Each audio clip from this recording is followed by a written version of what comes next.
আসসালামু আলাইকুম সবাইকে। আশা করি আল্লাহর রহমতে সবাই ভালো আছেন। সবসময়ের মতো আজকে একটা ছোট্ট ভিডিও নিয়ে আপনাদের মাঝে চলে আসলাম। এখানে আমি সকালে ঘুম থেকে উঠে নাস্তাটা করে নিচ্ছিলাম। এখানে ছিল দুইটা কলা, দুইটা খেজুর আর কিছু কিশমিশ। তারপর দেখলাম যে তাইফের আপু কিছু বাজার নিয়ে আসলো। বাজার বলতে বাসায় ফল ফ্রুট শেষ হয়ে গেছিলো, তো ফল ফ্রুট আনতে গিয়েছিলো। তো এখানে আমি প্রথমে বের করে নিলাম বড় বড় দুটো তালের শ্বাস। আমি সিজনটাতে যখন তালের শ্বাস বা বীজ যে যেটাই বলেন, এই সিজনটা যখন আসে আমি তখন তালের বীজটা মিস দিই না। তারপর এখানে ছিল কিছু লেবু, মাসালা লেবুগুলোর অনেক গ্রান ছিল। তারপর ছিল এখানে আম, ছিল আপেল, আর ছিল এখানে অল্প কিছু কিশমিশ। তো আমি এক হাতে ভিডিও করতেছিলাম আর এক হাতে পলিথিন থেকে সবগুলো বের করে নিয়েছিলাম, তো একটু কষ্ট হয়ে যাচ্ছিলো।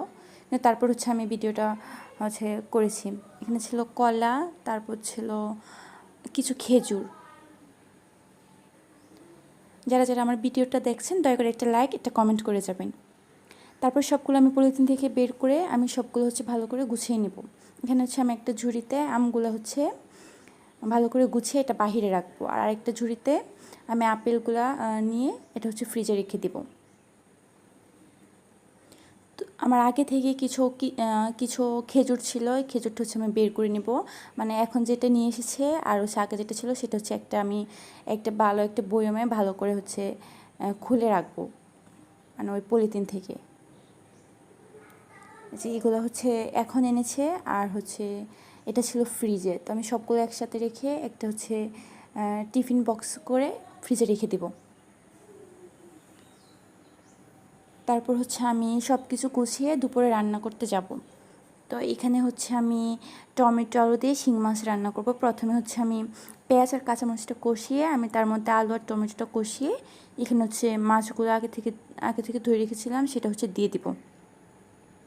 তারপর কিছুক্ষণ ঢেকে রেখে এটাকে আমি ভালো করে কষিয়ে তারপর আবার কিছুক্ষণ পর ঢাকনাটা উঠিয়ে তার মধ্যে আমি পানি দিয়ে দেবো।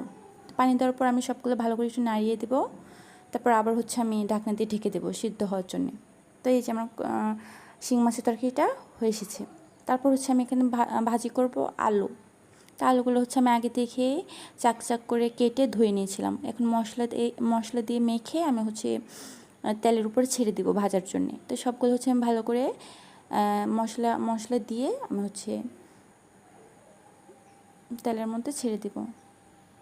সবগুলো দেওয়া হলে আমি সবগুলো আমার ভালো করে দেওয়া হলে আমি ঢাকনাটা দিয়ে দিব যেন সিদ্ধ হয় আর মচমচ হয়ে এই চাকচাক ভাজিটা একটু মচমচ হলে ভালো হয়।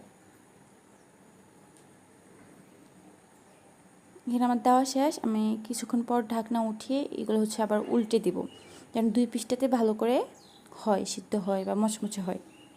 তুমি সবগুলো নাড়াচাড়া দিয়ে উল্টে নিচ্ছি।